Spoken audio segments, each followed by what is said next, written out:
Hello and welcome to Family Day, Family Recipe Special Edition of our Museum at Home. My name is Kim Goff. I'm a learning program developer at the Royal BC Museum. The museum is located on the traditional territories of the Lekwungen people, the Songhees and the Esquimalt First Nations. And it is truly a beautiful place to be and a pleasure to live here. I'd like you, no matter where you're visiting or joining us from today, just to take a moment to think of the traditional territories where you are and the people who live there. Sorry, is that for me? Oh, well, Sabrina, I'm going to introduce you right now. Today, my special guest is Sabrina Curry, and we are going to be talking about family recipes. And Sabrina, why don't you introduce yourself? Tell us where you're from. I'm from Port McNeill originally, but I live in Campbell River now. But I've lived on Vancouver Island all my life and really enjoy the ocean, the water, and everything around here. It's such a nice climate. Yeah. And you write a food blog, correct? Yes, I do. I started my food blog about 3 years ago. Pretty much as a hobby, but it's really grown. I started then writing for Edible Van Isle. Through that, they found me through there, and doing a lot of freelance food photography, recipe writing, and food influencing on social media. And when you think about food and food culture here on Vancouver Island, what comes to mind? I feel like Vancouver Island is really excellent at doing local food. There's so many growers and makers, foragers, all that kind of thing. So I think we have a pretty vibrant food scene. There's exceptions everywhere, but overall it's pretty awesome on Vancouver Island, and we have access to some amazing seafood and locally grown fruits and veggies too. Oh, excellent. Sabrina, there's a couple, I'm in a pretty echoey kitchen. I apologize, even my earpods pick up on the echo. And Sabrina's in her kitchen at her home as well. So maybe we'll both do our best to speak up a little bit when we're chatting. Sabrina, you've got a pot already on the go here. Do you want to tell us what's going on? Sure. So I have a lot of Ukrainian heritage in my family on my dad's side. And so borscht is one of the things that we would have. My grandma would make and my mom made. Pierogies and cabbage rolls as well, but we decided to do the borscht today. So I started frying the beef because I'm making a beef and beet borscht. And it's just a bit noisy, but once that's done, it will be a little bit quieter. So when I started, I like to get the beef really, really brown. And if you get it really, really brown, almost burnt, but not quite, it will really help. You won't need beef stock. This will create enough flavor that you'll just be using water and your vegetables and your meat and salt. So that is what we're doing. So I'm getting ready to add some onions to the browned beef. And we put this recipe in the link to today's program. So there's a recipe linked to Sabrina's blog for this borscht that she's making today. And so the types of beef and how much and everything you need are there. This is, what kind of beef are you using? Linda is wondering. I'm using some stewing beef. So I think it's a beef shoulder blade steak or something like that. So anything that's good for stewing is good for this. You can just use pretty much the cheapest beef you can find at the grocery store, like nice quality, but because it's gonna simmer for a while like a stew, it will become very, very tender after a while. Delicious. Now you mentioned that you're Ukrainian, you have a Ukrainian background, and I believe the recipe on your blog, this is inspired by your grandmother's china. Yes, yeah, so I inherited my grandma's china in a little bit of a roundabout way. First, a different aunt had it, and then she shipped it over to me a couple of years ago now when I wrote the recipe for my blog. And I was really, had a huge wave of nostalgia and a lot of sort of emotions when I opened up this box. And then I wasn't, I was thinking out which pattern was it, I couldn't remember. And it was kind of the pattern she had used most often, sort of her everyday nice china. And yeah, I could just totally picture like these nice little serving bowls full of grandma's delicate pierogies, and a bowl full of a borscht, and plates with cabbage rolls and stuff. And it just really brought me back to eating at grandma's table for sure. Yeah, some of my favorite food memories are definitely related to my grandmother. But our family doesn't have Ukrainian heritage in them. We are a prairie family though, and as such, there's been a lot of Ukrainian influence in our foods and celebrations. So I'm originally from Alberta, and I didn't realize that pierogies and cabbage rolls weren't just like everyday Canadian food, that people everywhere in Canada ate them. I think I was in my 20s, and there was a French exchange student where I worked, and we decided we would take her out for supper, and we ordered pierogies, and she's like, what are these? I've never seen them, I've never had them. And that's when I realized, oh, this is here. And later on, when I lived abroad, I couldn't believe how much I missed things like dill pickles and pierogies. I even remember going to a Robbie Burns Day festival in Edmonton, Alberta, and you bet there were pierogies, kubasa, cabbage rolls, everything like that. And the haggis. and haggis, yes, there was haggis. Combination of our family. My grandpa that was married to my Ukrainian grandmother was Scottish, and so it wasn't unusual for us to have that same combination of a haggis with our Christmas dinner or with our Easter dinner or whatever, along with Ukrainian food or Northern European. Dana, who's watching with us on Zoom, says she's from Palestine and Jordan, and they make a stuffed cabbage roll as well. And she had something just like it at the Ukrainian Cultural Center in Victoria when they had their dinners here. It's neat. Yeah, they're little dumplings, the pierogies. So it seems like a lot of cultures have different variations on them. Yes, Linda was also mentioning her grandma makes berenike, which is like a pierogi. Yeah. In the blog post, I found a link that shows the changing of the borders in Europe, which I found really interesting because growing up, my grandma was 5 when she moved over, and sometimes she would say she was from Poland, and sometimes she would say she was from Ukraine. And I was always trying to get a straight answer. And then when I looked at that, I could see how the borders changed so much over time. So sometimes she was in Ukraine and sometimes in Poland, but in the same house. So when did you first start cooking, Sabrina? Probably mostly as a teenager. I, of course, baked a bit with my mom. My mom did everything from scratch growing up. So I was used to that style of cooking, but I didn't really cook a lot alongside her other than baking. But when I started fishing with my dad, I took over the cooking on the boat, and that was kind of the start of it. And then when I graduated, I went to culinary school. So yeah, it just kind of evolved and happened. Wow. Well, let's talk a little bit more about what you're making with the borscht. So this is a beet soup, essentially. Is that right? Yeah, and I got actually some quite nice beets today.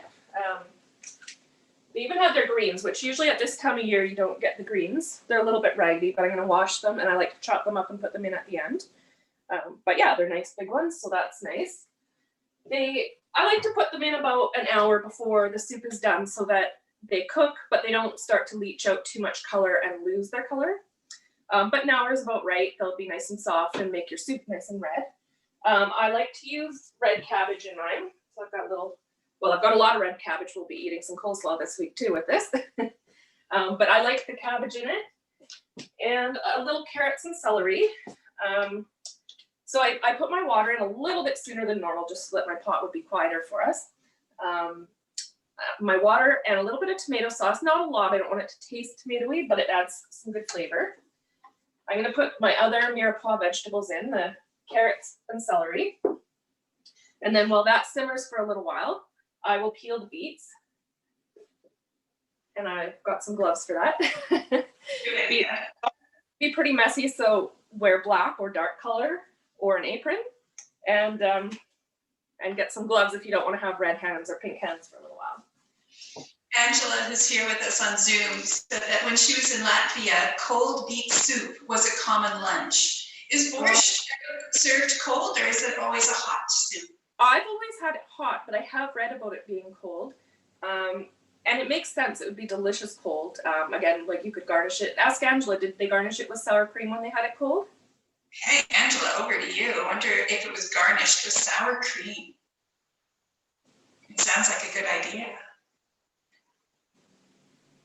So is this a type of soup you can have all year, Sabrina, or is this particular at say around fall or the harvest? And Angela says yes. When she has it cold, it's with sour cream. Oh, good. Yum. I'll have to try that. I personally think this is an all-year soup. I make this vegetarian a lot. I guess spring, no, it's not really. Beets are more of a late summer, fall, and winter vegetable. But it is, like Angela said, if you serve it cold or if you don't make it with beef, it's quite a light soup. So it's full and hearty, but yet there's no cream, there's no thickener, so it can be quite refreshing as well. So there's beef, stewing beef, which you have browned. There are fresh beets being chopped up and added. I think you mentioned onions. Yeah, so after the beef was browned, I added my onions and started to saute them. And normally I would have put in my carrots and celery, but we're a little late on that. And then the water and the tomato sauce. And then I let that simmer until my beef is starting to get tender. And then I put in the remaining vegetables, which is the cabbage, the beets, and then at the very end, if you're using any greens like beet tops, put those in, 5 or 10 minutes before you have it.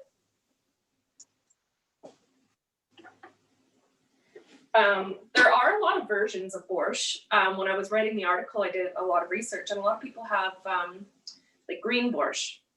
So they don't put beets, but they'll use potatoes and turnips and greens, probably like chard or different whatever greens we're growing. It's definitely a peasant soup, and then you can alter it to whatever you have available too. Oh, excellent. I guess that's why maybe we find it in so many people have mentioned having something like that is that it's fairly adaptable. And it sounds like the ingredients are fairly affordable.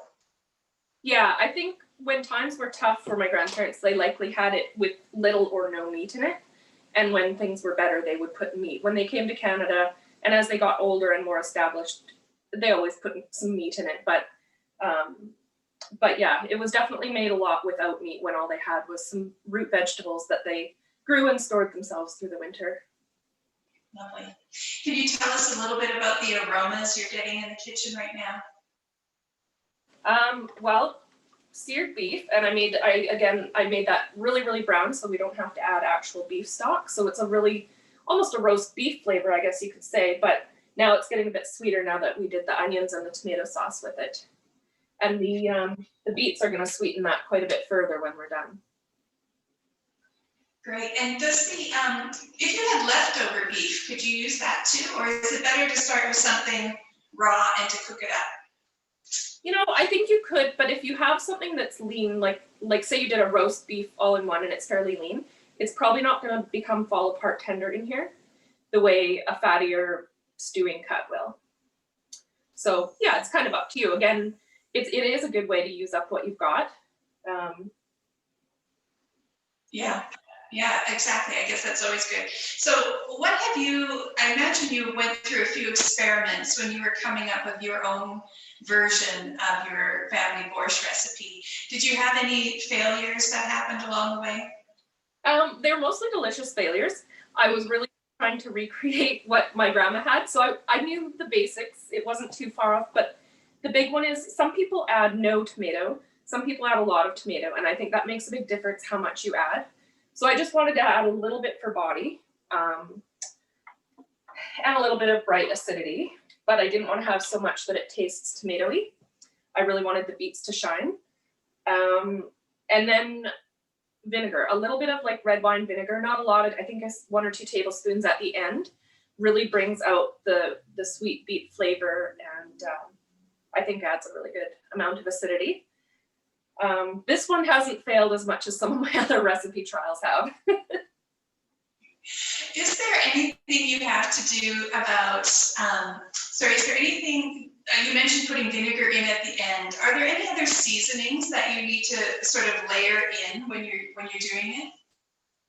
I don't use much garlic. If I do, it would be a clove at the beginning, but I generally find I don't really want the garlic competing with the sweetness of my beets. So it's really the browned beef, and then brown your onions a bit before you've added the water. And yeah, the tomato, the salt and pepper, the ingredients really speak for themselves, and it's not complicated, it's not complex, and there's nothing, I think you would probably have most of the ingredients in most households. So as it is sort of a rustic soup, does that affect the way you chop and prepare things like your celery and your onions? Does it have to be a fine little mince, or can it be kind of a rough chop? I like them big because they're going to simmer for a long time. So if you make them too small, you're going to end up kind of with mushy bits probably. So you can see here, probably I'll move this a little bit closer, that I've done about a 1 by 1/2 inch type coarse chop on my onions. I don't know if you can see that there. And the meat is cubed about 1 inch. And I'm going to do my beets a bite size because I don't want to have to cut them, but I don't want them too small either. So probably about a 1/2 inch cut for the beets. And then salt and pepper just at the end, or do you throw that in when you're cooking too? I season my beef first with some salt and pepper. And then at the end, I will then re-season. And then, of course, it's traditional with the sour cream at the end. And if you like dill, dill is really good on it as well. We didn't always have dill. It's pretty seasonal, and if you have to buy it, it can be expensive. So, but I do really like it, and I do grow it in the summer when I can. Yes, yeah, absolutely. So Liz on Facebook was wondering about recommended toppings. I'm wondering is this like a meal by itself, or are there some other traditional dishes you would typically have with borscht? If it has the meat, I feel it's a complete meal. It's got a bunch of vegetables, meat, broth, and just some hearty bread is really nice. Like a rye bread or a seedy bread or some sort of nice hearty bread. Or you could have it with a salad. We usually just ate it plain with some bread. But if you do the vegetable one, it could certainly be your starter. Mm-hmm. Oh, lovely. So, Sabrina, you mentioned you sort of had to experiment, and you were trying to make something that tasted like your grandma's. Do you have any recipes from your grandmother? I have this pot from my grandma, so I use that today. My mom has a couple of them. She has her cabbage roll recipe, which I have tried to make. But I don't think she had a lot of written down recipes. Like Mom said, when she was showing her the pierogies, she made the dough by feel. And so she just added, enough water and eggs until the dough was just right.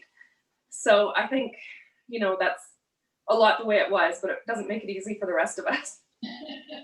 No, my mother-in-law tells a story about getting some recipes from her brand new mother-in-law, and it was all of her husband's favorite things to eat. It was all the ingredients, but no directions, no measurements. She said it made it rather tricky. I'm in a historic house right now, and there's a wood burning stove behind me. And I used to work in a museum that was a historic house, and people used to tell us lovely stories in the kitchen.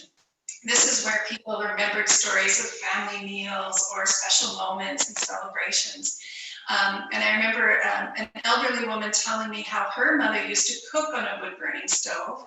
And to tell the temperature of the stove, she would just open the door of the stove and put her arm inside.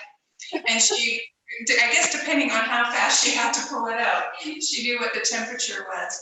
So in situations like that, when you're working with pretty rustic or basic equipment even, it must have been harder to share your recipes. Yeah.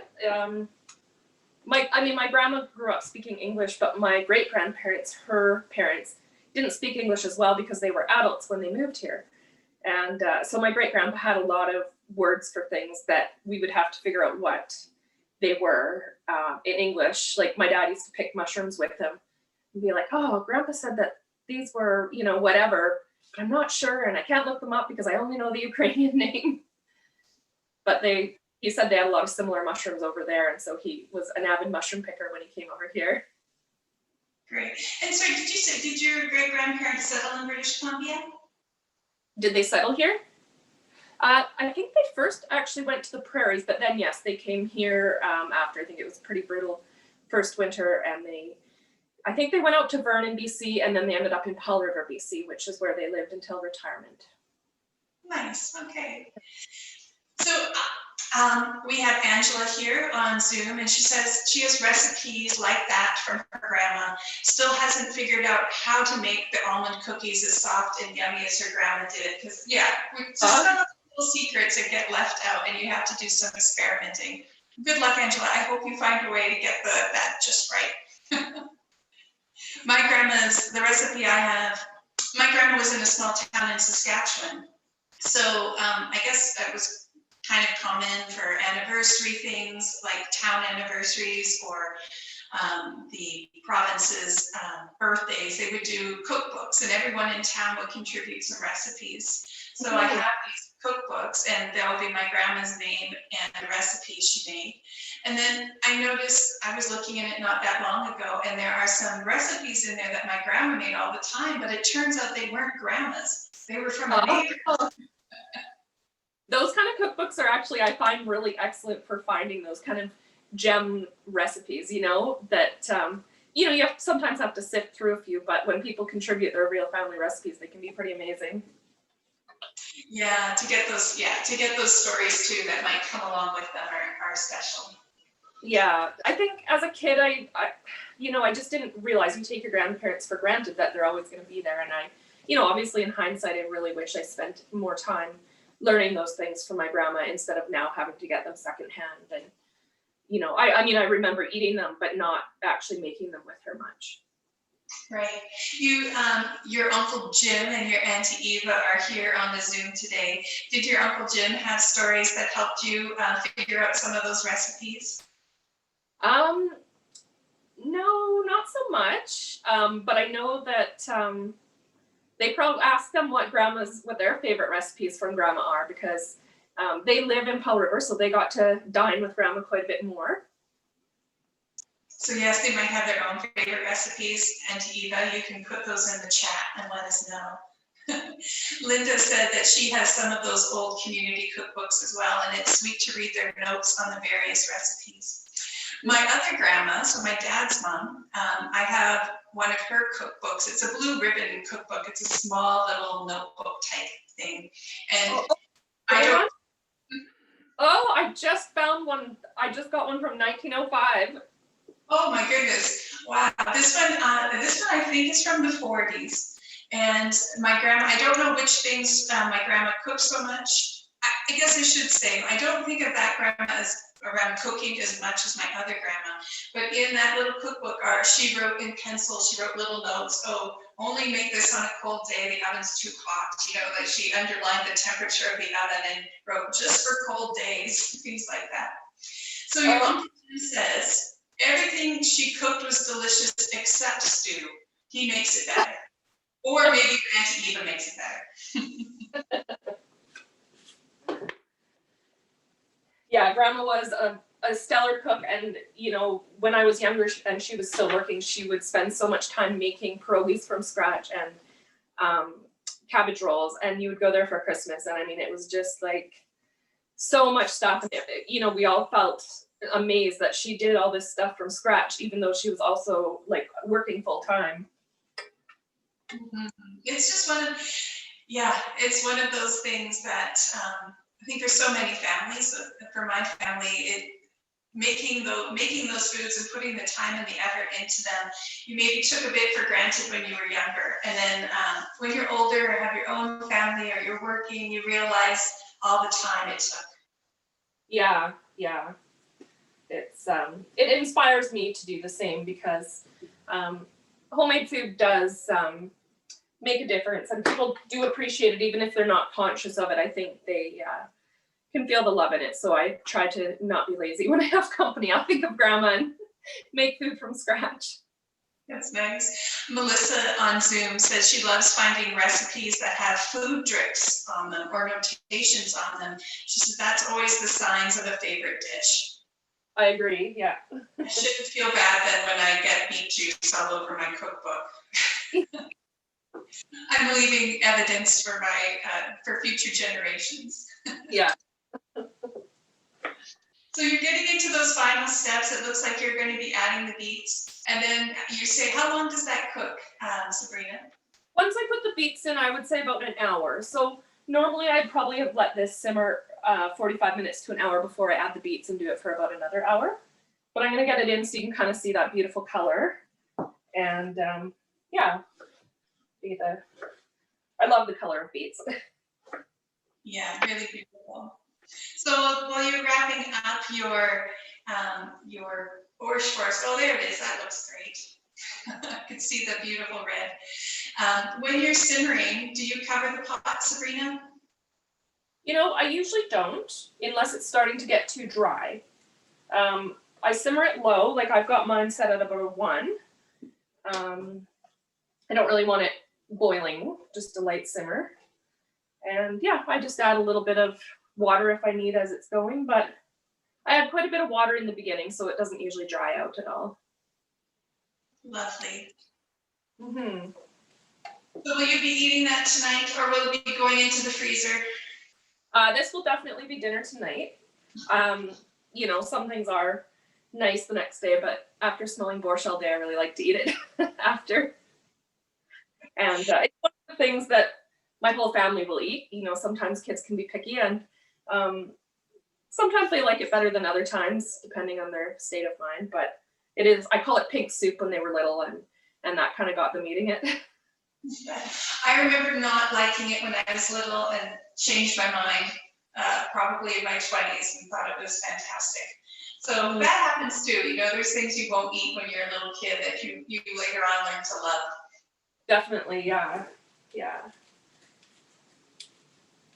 Any final words from you, Sabrina? We're almost at our time here. I just wonder if there's anything else you'd like to say about the recipe or about your blog or about your family. Well, I hope everyone's really enjoying their family day, and that even if you're not cooking a family recipe, that you might be thinking about one or even trying this one.